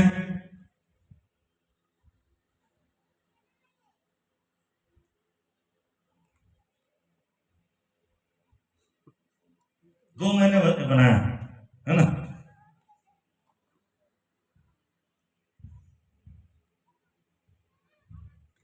दिखाई दे रहा है, दिखाई दे रहा है ना। आपको एक इस तरह से घूम रहा है, तो इस तरह से जो घूमता है ना, आप जब घर में कोई गेस्ट आता है, ज्यादा महिलाएं बैठी से बोल रहे हैं, अब पानी देते हैं, किसे देते हैं, आप इस तरफ से करते हैं, ऐसे घूमते हुए जाते हैं, यहां से जो है आप ऐसे घूमते हुए देते जाते हैं, कैसे करते हैं, ऐसे दाहिने तरफ। मतलब ये हमारा सिस्टम है ना। लेकिन गैर आदिवासी लोग कभी नहीं देखेंगे ऐसा, हम सब वो उल्टा ही आता है, देखो किए होंगे, जब वो देखिए सिनेमा में देखेगा अगर मर गया तो घड़ा में पानी लेके ऐसा घूम रहा है ना, आपके कबर में ले जाते हैं, 3 चक्कर मारते हैं, ऐसा नहीं घूमता है, वो ऐसे ही घुमा के डालता है ना। तो इस तरह से आंधी आता है, आंधी को गौर किया है, आंधी ऐसे से घूमता है, ऐसे से घूमता है, बाउंडर बाउंडर कैसे घूमता है, ऐसे घूमता है, ऐसे घूमता है ना, ऐसे क्यों नहीं घूमता है। दौरी खेलते हैं, दौरी अभी होता है नहीं, बैल को है ना, होता है, कैसे घूमता है बैल, ऐसे क्यों नहीं घूमता है, ऐसे घूमता है, उल्टा नहीं उल्टा नहीं घूमता है ना, तो घुमा के देखिए उसको, बैठ जाएगा वो।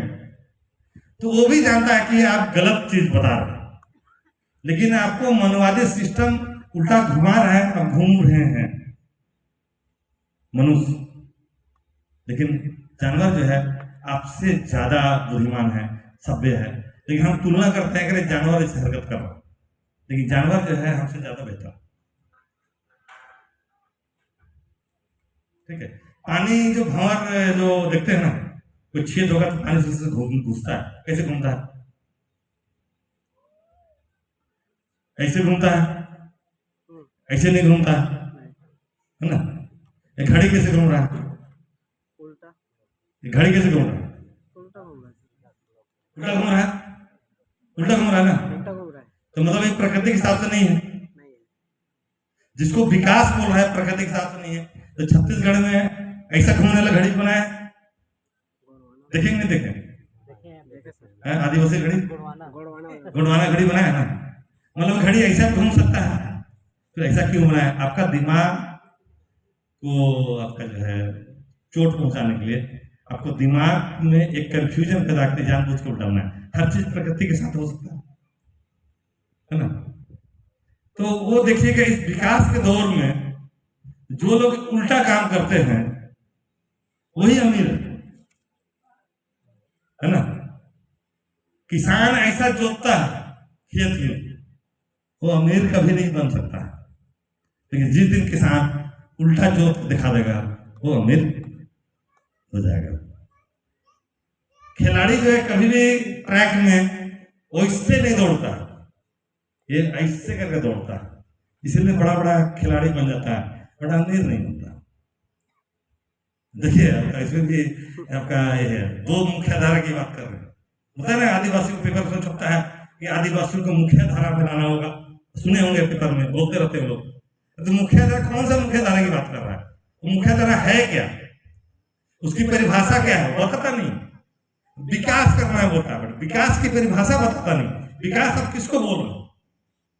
उस व्यक्ति का व्यक्तित्व में विकास होना है, या रोड बनना है उसको विकास बोल रहे हो, या बिल्डिंग बनना है उसके विकास करें। जिस विकास में आपके बहुत सारे संसाधन आपकी जिंदगी दब जाती है, दफन हो जाती है, उसको विकास। दो आपका मुख्य धारा है, दो मुख्य धारा की बात कर रहे हैं, और इसी दो ग्रुप में पूरे लड़ाई है। अब आदिवासी में यहाँ दो भाग है, एक सारना है, एक ईसाई है। सारना बोलता है जसपुर एरिया में, पर नमल में चुंडी रखा है ना। तो क्या वो सारे काम ऐसा कर रहा है? नहीं कर रहा। सारा काम शादी ब्याह सब ऐसे करा रहा है, सारा चीज ऐसे करा रहा है। मतलब वो परंपरा से दूर हो चुका है, रूढ़ी से दूर हो चुका है, और वो डिमांड कर रहा है कि आदिवासियों को अनुसूचित जनजाति के लिस्ट से बाहर किया जाए। एक डीलिस्टिंग का मामला यहाँ उछल रहा है ना, सुने हैं? डीलिस्टिंग मतलब आपको जो संवैधानिक अधिकार जो अनुसूचित जनजाति का मिला हुआ है, उसमें से जो ईसाई बन गए, जो आदिवासी, उनको बाहर कर दो कि ये लोग आदिवासी नहीं। लेकिन अगर यहां देखते हैं हम, ईसाई बनने के बाद भी आप सारे क्रियाकलाप ऐसा कर रहे हैं। वो अपने आप को सारना बोल रहा है, हिंदू बोल रहा है, बट आदिवासी जिसे कोई चीज लक्षण नहीं मिल रहा है उसका। तो किसको डिलिस्टिंग पहले करना चाहिए, किसको अनुसूचित जनजाति से पहले हटाना चाहिए? बोलो, किसको हटाना चाहिए? उनको हटाना चाहिए। हैं? जो विरोध में उनको हटाना चाहिए ना। तो आपकी लड़ाई का आंसर भी यही है। आप पूछ लीजिए कि हमने कोई रूढ़िया परंपरा छोड़ा नहीं, पर आप हर चीज तो छोड़ दिया है, और उल्टा हमको बोल रहा है कि मां आदिवासी तो नहीं है। आदिवासी निश्चित आपको हटाया जाए। तो दो मुख्य धारा है, दो तरह के विचारधारा है। इसी विचारधारा, दो विचारधाराओं के बीच में पूरे विश्व में द्वंद्व चल रहे हैं, आगे बढ़ने की होड़ है, लड़ाई है। दो ही विचारधारा और दो ही मुख्य धारा है। ये दो मुख्य धारा है, ये आपके दो मुख्य धारा है ना। मुख्य धारा ये आपका आदिवासी मुख्य धारा, ये हो गया गैर आदिवासियों की मुख्य धारा।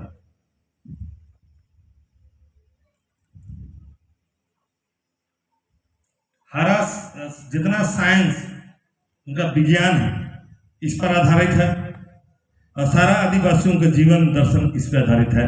ये दो मुख्य धाराएं चल रहे हैं पूरे विश्व में, इसके बीच में लड़ाई है।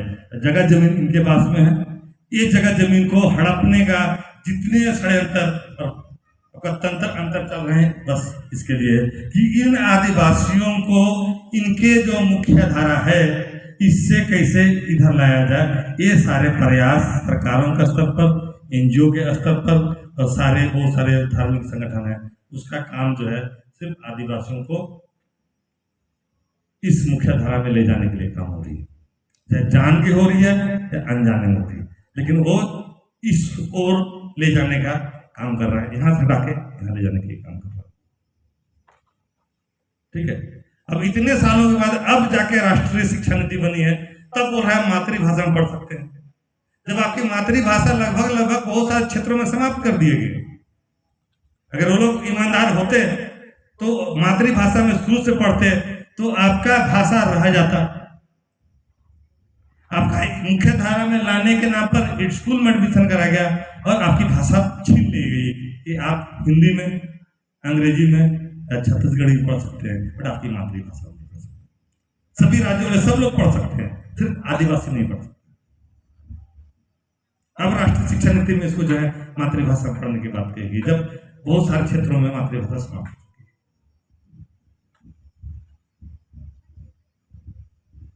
है ना। इसका मतलब ये मुख्य धारा में ले जाने के लिए आपको आदिवासियत को समाप्त करना है। कारण क्या, क्यों समाप्त करना है? क्या आपको डर है आपसे? क्योंकि आपके पास जमीन है, जल है, जंगल है और वहां संसाधन है, जमीन के अंदर भी संसाधन है, क्या उसको लूटने की साजिश है?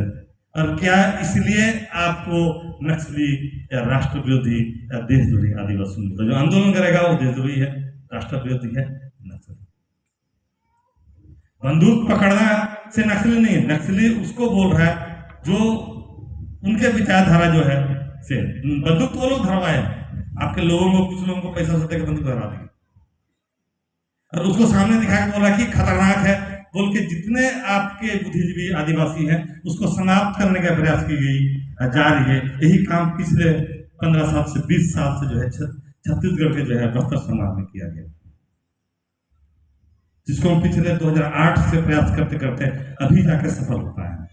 कोई मंत्री है, बड़े बड़े मंत्री है छत्तीसगढ़, किसी ने एक शब्द नहीं बोला, बड़े बड़े अधिकारी किसी ने शब्द नहीं बोला। मैंने लगातार 10 साल उस जंगलों के अंदर रख के एक एक आदमी को, जैसे आप बैठे हैं, लोगों को हक अधिकार के बारे में जागरूक किया, 5वीं अनुसूची अधिकार के बारे में जागरूक किया, उनको जो है आपका उसकी पारंपरिक ग्राम सभाओं की रीढ़ी प्रथा के बारे में उनको चीजों को मजबूत करा गया, सरकार की नीतियां, उसकी पॉलिसी की स्थिति है उसके बारे में जानकारी दिया और हर जुडिशियल नॉन जुडिशियल दोनों चीजों को जानकारी दिया। अब वो सशक्त हो गए, अब वो सरकार के साथ या प्रशासन शासन के साथ जो है आंख में आंख मिलाकर बात करने की हिम्मत दिखा पा रहा है।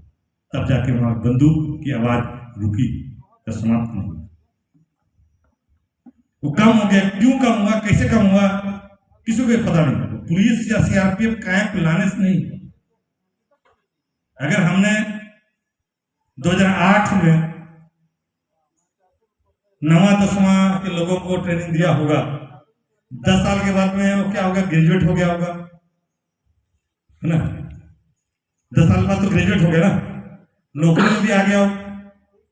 तो जो 8, 9, 10 के आसपास के लोगों को ट्रेनिंग दिया गया था वो सरकारी नौकरी में बड़े बड़े पदों पर घुस गए, जिसको मालूम था मुझे निर्णय क्या करना है, वो काम किया। आपका जो है कैसे रोका जाए, जो ट्रेंड था तो नक्सल के शर्त के नाम पर जो है जाते हैं। रात में जाके क्या करता है, 12 बजे रात में जाएगा घर पे, महिलाएं जो खड़ा उड़ा में पैसा रखी है छिपा के डब्बा में, सब जो तुम रखते जाएंगे, जेवर जो तुमने सब रखते जाएंगे। मुर्गा बांधा हुआ है, बकरी बांधा हुआ, खींच के ले जाएगा। मोलेस्टेशन है, सेक्सुअल हरासमेंट जो करेंगे, जो बोलेगा उसको जो तेज है उनको गोली मार देगा, तो बोलेगा नक्सली से जुड़ा हुआ था, बल्कि आपके लीडर जो पढ़ा लिखा है चाणक होगा उसको गोली मार देंगे। ये काम पिछले 15 से 20 साल तक ग्रीन हैंड ऑपरेशन के नाम से किया जाता है।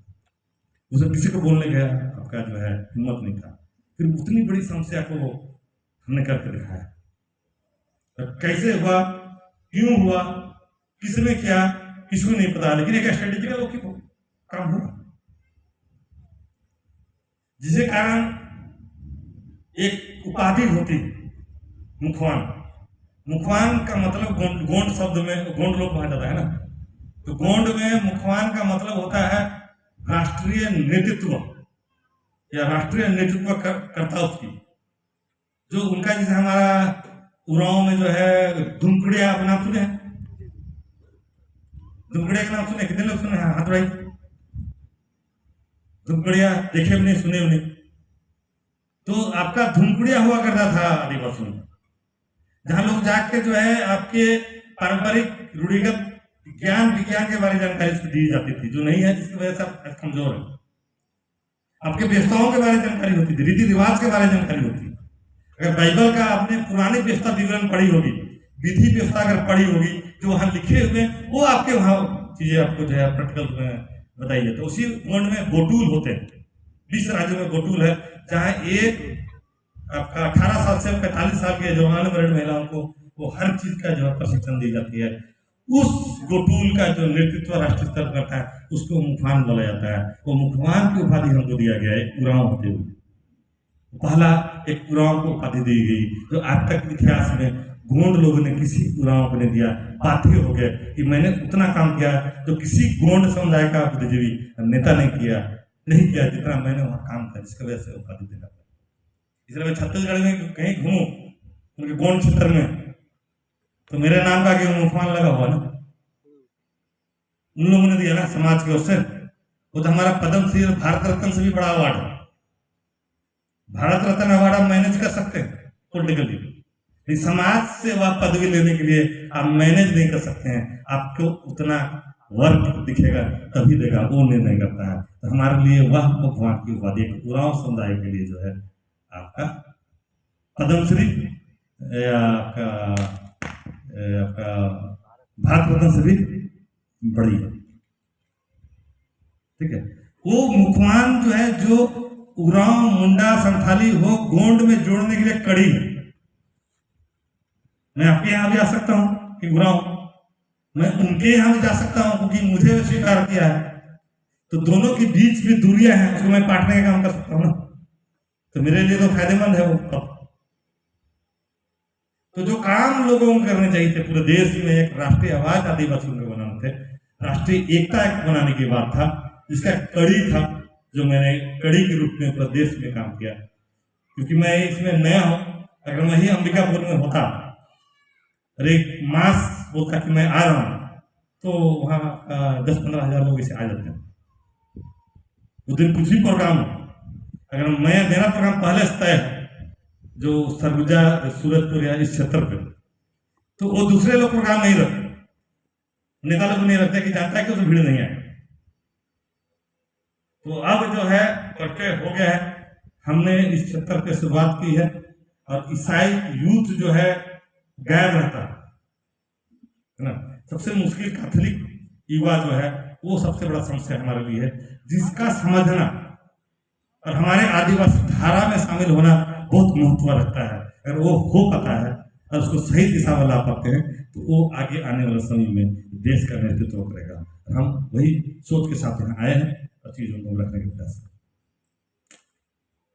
मैं इसको इसलिए सब्जेक्ट कवर कर रहा हूं, आपके दिमाग में एक मानसिक गुलामी है, आपके आंख में एक काला चश्मा लगा दिए गए हैं जो आपको सही चीज नहीं दिखाई दे रहा।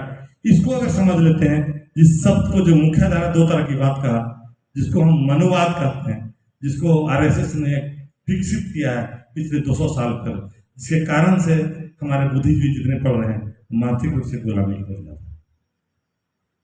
और इसको करने के लिए दो ही हथियार है, धर्म और शिक्षा। दो चीजों को मिलाकर लोगों को लड़ाने का काम किया जाता है। इसको समझने की जरूरत है। अब ये दो मुख्य धारा है। आदिवासी मुख्य धारा क्या है कि हम प्रकृति के साथ चलेंगे, है ना। प्रकृति भंवर ऐसे घूमेगा, पृथ्वी कैसे घूमता है, पृथ्वी जहां हम बैठे हैं ये भी तो ऐसे घूमता है ना, है ना। जब बैठे तो ऐसे घूम रहा है, तो इसमें जितना भी सामान होगा वैसे घूमेगा। इसीलिए आंधी ऐसी आएगा क्योंकि पृथ्वी ऐसा घूम रहा है, इसलिए आंधी भी जो है, भंवर भी ऐसे आएगा। आपका लतर जो है पेड़ में ये ऐसे ही चढ़ेगा, सांप ऐसे ही चढ़ेगा। एक आध दो लतर उल्टा घूम के चढ़ता है, जैसे कुजूर लोग, कितने लोग कुजूर लोग, कुदरी एक लता का नाम है, तो उल्टा चढ़ता है ना। ये दिखू वाला स्टाइल में चढ़ता है, ऐसे उल्टा घूम के चढ़ेगा, इसलिए उसका दवाई बनाता है ना। तो जब पृथ्वी अगर ऐसा घूम रहा है तो हाथ सब्जी का डायरेक्शन नहीं होगा तो उल्टा चढ़ ही नहीं सकता, है ना। मतलब हम प्रकृतिवादी हैं और आदिवासी क्या है, प्रकृतिकवादी हो गया, प्रकृतिकवादी हो गया, प्रकृतिकवादी हो गया, है ना। सबको साथ लेने की चलने की बात कर रहे हैं हम, प्रकृति के साथ के चलने की बात कर रहे हैं। गैर आदिवासी क्या है, ये प्रकृति के विपरीत चल रहा है, मतलब अप्रकृतिकवादी है, अप्रकृतिकवादी है, अप्रकृतिकवादी है गैर आदिवासी। उस पर जाने की बात कर रहा है आपको। मुख्य धारा में आ जाओ, मतलब आदिवासी अप्राकृतिक सिस्टम पे आ जाओ, हर चीज उल्टा उल्टा करने लग जाओ तुम, और लोग करने में लगे। जसपुर का जो हिंदू बन गए हैं और जो आरएसएस से पूजा पाठ कर रहे हैं, उल्टा ही चल रहा है, प्रकृति के साथ उल्टा चल रहा है। ठीक है, हम समूह में बात करते हैं, हम समुदाय की बात करते हैं, हम समुदायवाद में विश्वास करते हैं। आदिवासी क्या है, समुदायवाद। गैर आदिवासी क्या है, पूछो प्रोग्राम होगा तो बोलेगा मुख्य अतिथि कौन है, बार बोल रहे मुख्य अतिथि कौन है, वो फिर सब वही पूछेगा, मतलब किसी एक व्यक्ति विशेष पर फोकस कर रहा है। मतलब ये लोग व्यक्तिवादी समाज है, गैर आदिवासी व्यक्तिवादी समाज है, व्यक्तिवादी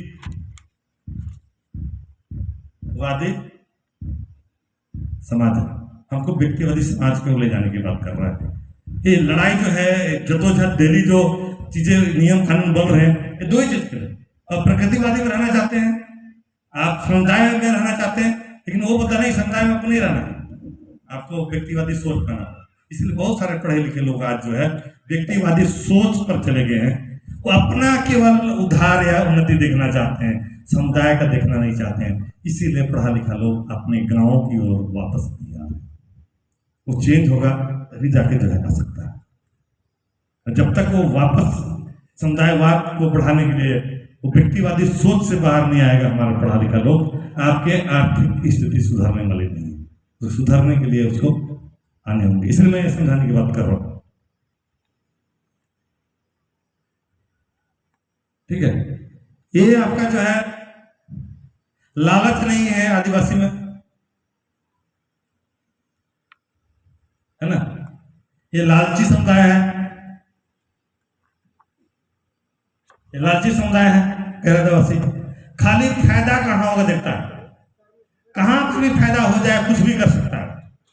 हमारे लोग भी अब उस आपका मनवादी व्यवस्था पर चले गए, उसको व्यक्तिगत फायदा दिखाता है, आदिवासी की जमीन बेच देता है, आदिवासी समाज को बेच देता है, नेता तब बन के और बेचने लग जाता है। हमारे लोग कब क्या कि वो उधर जा चुका है, हमको उधर जाने से बचने लगे।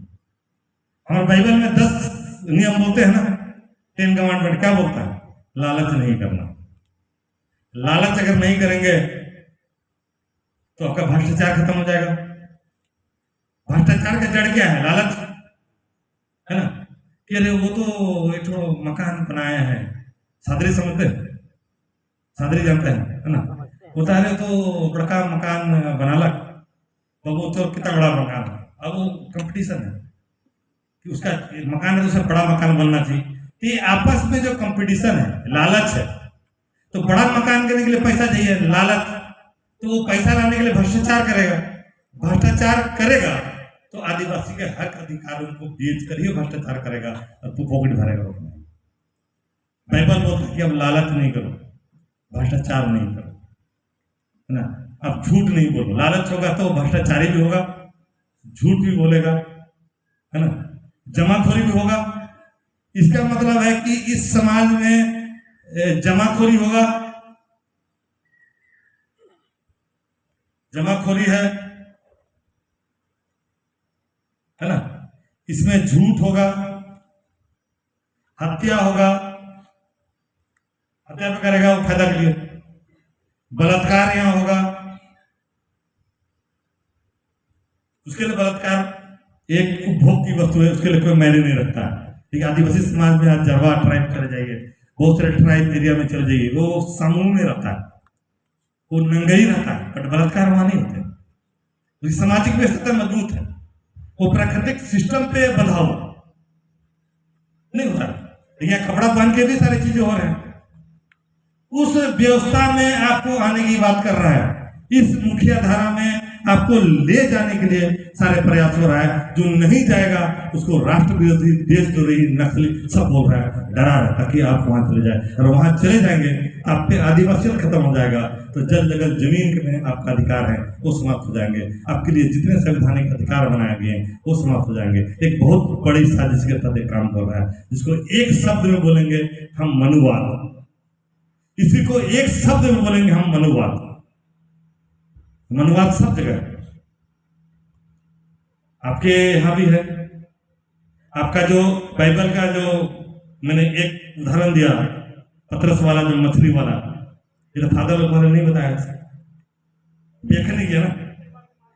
जब ईसा मसीह खुद बोल रहा है मल्टीप्लाई करने के लिए उपदेश दे रहा है, तो उपदेश का इंटरप्रिटेशन अगर पास्टर लोग उसी लेवल में करें तो यूथ जो है भाग रहा है कटा हुआ, उसको लगेगा कि मेरा ये जिंदगी से जुड़ा हुआ मामला है, मुझे चर्चों में जाकर समझने की आवश्यकता है। तो रिवर्स होगा, देखिए आदिवासी समाज के लिए एक स्तंभ बनेगा, वो रीढ़ का हड्डी बन सकता है।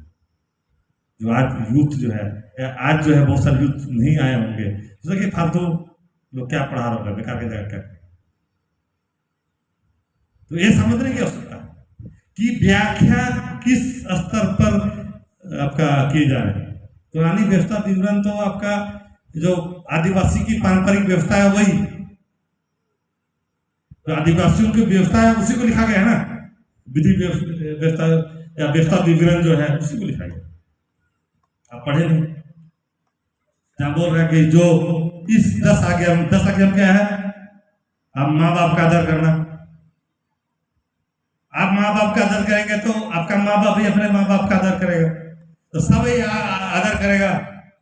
कोई आपका लड़ाई नहीं है, तो वो परिवार क्या होगा, एक समूह में रहेगा। आदर नहीं करेंगे तो आप शादी होने के बाद अलग, माँ बाप अलग, उसका माँ बाप अलग, ठीक है। अब एक बच्चा पैदा करता है, उसके बाद एक बच्चा पैदा करना, उसी को पालना मुश्किल। दोनों नौकरी वाला देखेगा कौन, नौकर मिलता नहीं है। पहले जब समूह रहते थे, दादा दादी माँ बाप सब रहते थे, तो 6-7 बच्चा पैदा कर रहा है, सबका देखभाल आराम से उस समाज में होता था। चाचा ऊचा चाची ऊची बहुत सारे लोग हैं अपने घर में, जो कोई ना कोई देखता था, कोई कमा रहा है, घर का काम कर रहा है, कोई बाहर का। वो सामूहिक समूहवाद जो समाप्त हो रहा है इस मनुवाद के, वो कबलाई व्यवस्था समाप्त हो रहा है। तो आपका बाइबल बोला 10 कमांडमेंट में पहला कि आप माता पिता का आदर करो। माता पिता का आदर करेंगे तो एक तो शांति का द्वार खोल देगा, लड़ाई कम हो जाएगा ना। अब कहा अपना माँ बाप को रखने नहीं जाता, माँ बाप उसको रखा, ये नौकरी करने के शादी करने के बाद वो अपना बाप को रखना नहीं चाहता है। ये सोच कहां से है, ठीक है। इसका मतलब है कि पहला जो आपका कमांडमेंट जो था आपका माता पिता का झूठ मत बोलो बोला है, लालच नहीं करो बोल रहा है, प्राय स्त्री की कामना नहीं करना। इसलिए आपका जरवा टाइप्स के जहां बलात्कार में थे, वो सब कुछ फॉलो करना। आपको झूठी गवाही नहीं देना है ना।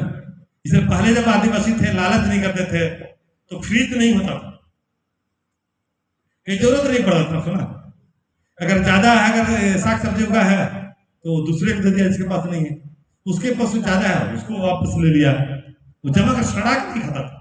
अभी तो बोला कि नहीं अब देने नहीं है दूसरे को, फ्रिज में रखेगा सड़ेगा, अरे ज्यादा सड़ा रहा अभी बड़ा वाला बुलाएगा, डबल रखो 2 सप्ताह पर देना नहीं है, सड़ा के खाना पर देना नहीं, क्योंकि उसकी सोच मनुवादी के कारण इस तरफ जो है व्यक्तिवाद हो गया, अपने बारे में सोच रहा है, केवल अपने परिवार के बारे में सोच रहा है, समाज और अपने लोगों के बारे में नहीं सोच रहा है।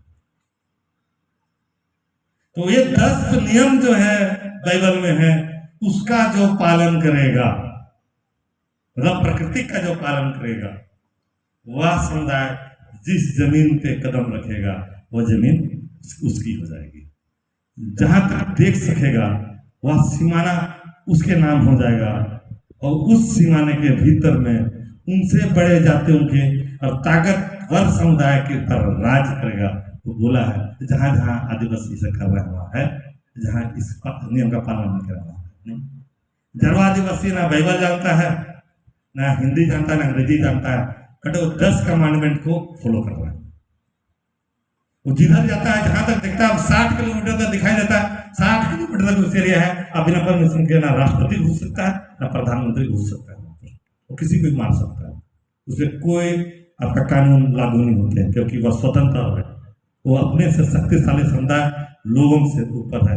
वो वेदों में लिखा हो, ये मलेशिया में ट्राइब है, तो जिस क्षेत्र में चला जाएगा आदिवासी, उस क्षेत्र को खाली करा देगा, वो ट्राइबल का हो जाएगा। मतलब जिस जमीन में वो कदम रखेगा उसकी हो जाएगी, क्योंकि वो 10 नियमों का पालन कर रहा है। और जो ये 10 नियमों का पालन करेगा, उस समुदाय में अशांति हो ही नहीं सकती। ना झूठ बोलेगा, नहीं लालच नहीं करेगा, किसी से विवाद नहीं है, माता पिता से क्यों अपनाएगा।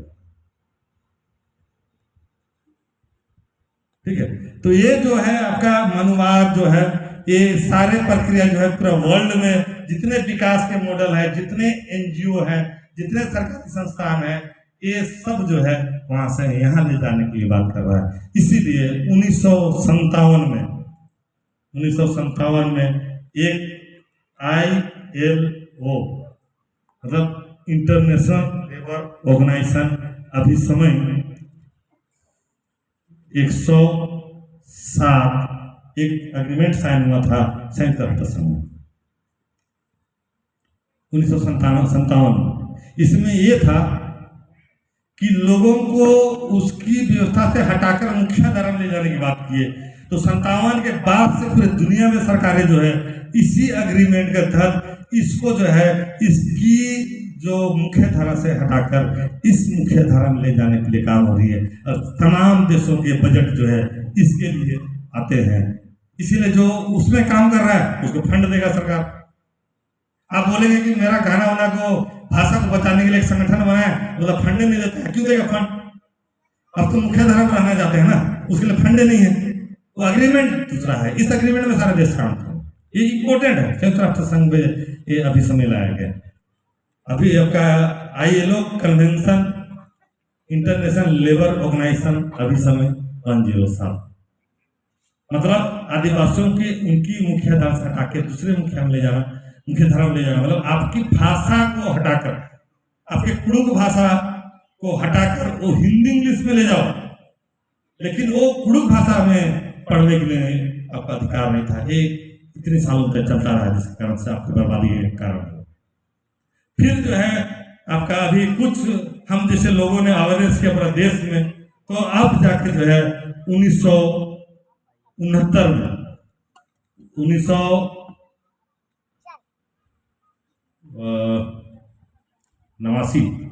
1989 में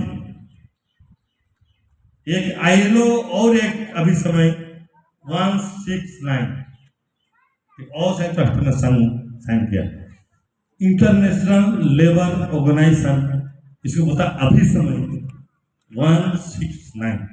इसमें ये बोला कि आदिवासी की पारंपरिक व्यवस्थाओं के, उसकी धुनकुड़िया को, उसकी भाषा को, उसकी रूढ़ी प्रथा को ये अभी समय मान्यता देती है।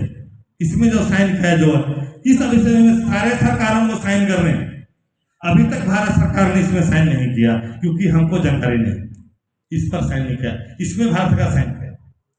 इसमें जब ऑस्ट्रेलिया साइन किया, ऑस्ट्रेलिया ने मुख्य धर्म लाने के लिए एक कानून लाया जिसको बोलता है स्टोलन जनरेशन, मतलब आदिवासी बच्चा पैदा होगा घर में 3 महीना का जैसे होगा, उस बच्चा को सरकार छीन लेगा, फिर वो सरकार का बच्चा होगा, वो बच्चा कभी भी दोबारा नहीं मिलेगा उसको। तो ये प्रक्रिया 1907 से 2007 तक चलता रहा। स्टोलन जनरेशन, आदिवासियों को बच्चा को तो 3 महीना हो गया सब छीन लेगा, उसको मुख्य धर्म ले जाने की बात कर रहा है, लेकिन आदिवासी को समाप्त नहीं कर पाया।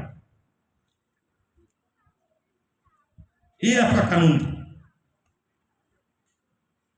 तब जो है ये आया, इसके तहत जो है आपकी परंपरा, रूढ़ी और व्यवस्थाओं को मान्यता दिया।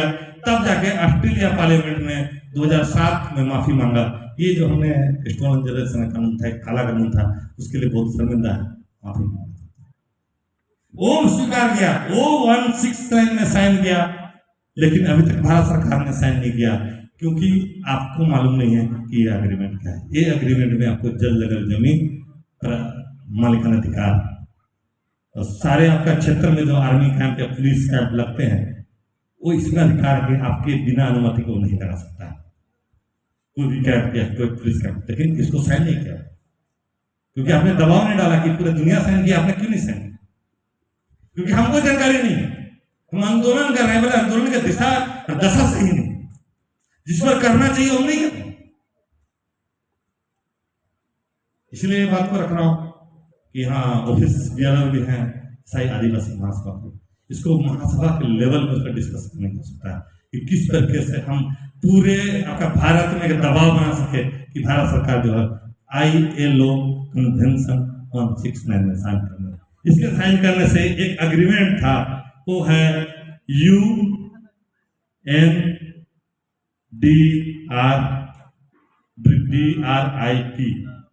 ये आपका 2007 में साइन किया भारत सरकार ने।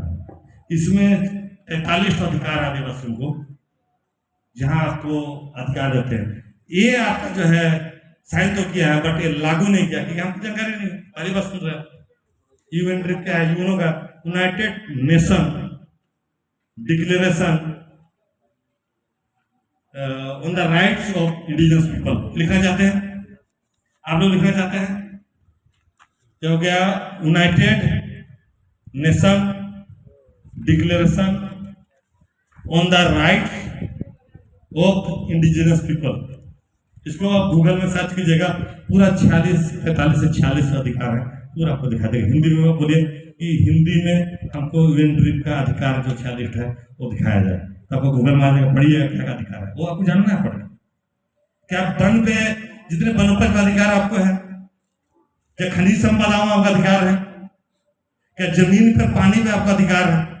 क्या आपकी भारतीय संस्कृति में पढ़ने सारे अधिकार है? सारा इसमें दिया हुआ, साइन किया भारत सरकार, लेकिन हमको जानकारी नहीं है क्योंकि हमने कभी इस लेवल में सोचा।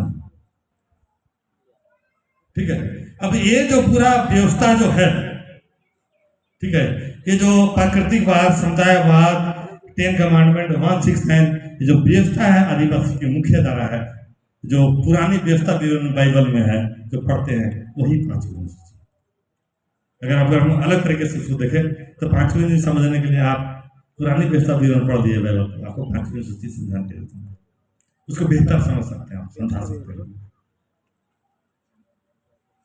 इसीलिए एक पत्थलगड़ी की जो मूवमेंट आया वो ज्यादा आपका इफेक्टिव था, ज्यादा वो इंटरप्रिटेटिव था, जिस कारण से सरकारों ने, प्रशासन ने, कोर्ट ने रिएक्ट किया, प्रतिक्रिया किया।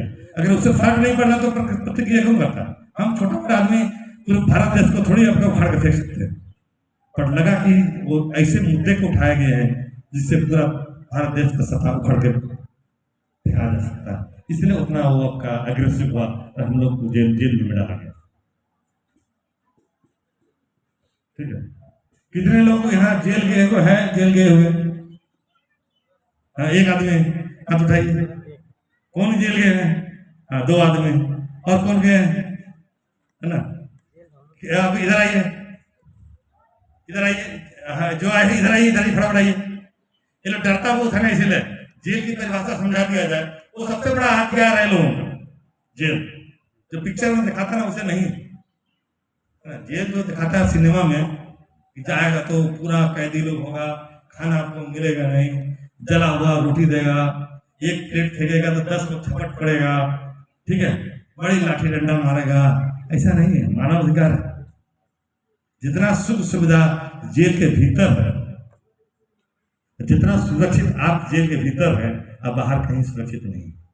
और बिना काम किए टाइम से खाना अपने को मिलेगा, जितना क्वांटिटी सरकार का मिलेगा कोई कटौती नहीं कर सकता। अरे पूरे शहर का, पूरा जिला का आपका पानी गायब हो जाए, ना मिले, पूरा बिजली गायब हो जाए, लेकिन जेल में पानी मिलेगा, बिजली मिलेगा, खाना मिलेगा। कोरोना में पूरा दुनिया को खाना नहीं मिल रहा था, लेकिन जेल में था, पूरा खाना देना पड़ेगा, पानी देना पड़ेगा, बिजली देनी पड़ेगा। ठीक है, देखिए अब राजा है, ठीक है, उसका लाइफ शानदार है। वहां जो जेल में रहते हैं वो आम लोग जेल में नहीं जाते। वो ऐसा एक कॉलेज है, ऐसा एक विश्वविद्यालय है जहां जितना चीज सिखा सकते हैं, सीख सकते हैं। अगर आप ढंग से सीखना चाहेंगे 3 से 6 महीना में दुनिया के कोई यूनिवर्सिटी में आप 20 साल पढ़ लीजिए, आपको उतना शिक्षा नहीं मिलेगा जितना जेल के भीतर शिक्षा मिलता है। क्योंकि वहां जितने स्टूडेंट है सब टॉपर है, अपने फील्ड में सब टॉपर, आम स्टूडेंट नहीं। अगर वो हत्या करता है तो हत्या करने में माहिर है, उतना दिमाग है, उतना बुद्धिमान, तभी हत्या कर रहा है। उसके साथ आप बात कर रहे हैं तो अब 1 लाइन बोलेंगे तो 10 लाइन समझेगा। जितना बोले ना बोलता बस हम पूरा समझ के बोलता, और उतना भाषण देने की जरूरत नहीं पड़ता, वो तेज है। तो मेरा जो आपका मेरा पढ़ा गया आपका कि क्वालिफिकेशन है, ये आंदोलन किया, ये सारे चीज इतने सालों से मैं काम कर रहा हूँ, उसमें सबसे बढ़िया यात्रा मेरा जेल यात्रा 26 महीना 26 महीना मेरा जेल यात्रा था, सबसे शानदार था। क्योंकि वहां मुझे एक मंथन करने का मौका मिला कि गलतियां क्या हो रही, लोग बाहर क्या कर रहे हैं, लोगों को समझने में मदद किया कि आपके दोस्त कौन है, दुश्मन कौन है, कौन रिश्तेदार आपके हैं, कौन रिश्तेदार आपके होते हुए नहीं है। तो लोग सोता है क्या है, तो जेल चल गए, अब तो जिंदगी में निकलेगा नहीं, अब कुछ भी बोलो उसके बारे में, जेल के भीतर थोड़ी सुनेगा। लेकिन आप जो बोलते हैं यहाँ बैठ के जो बोलेंगे हमारे बारे में, तो जेल तक पहुंचता है।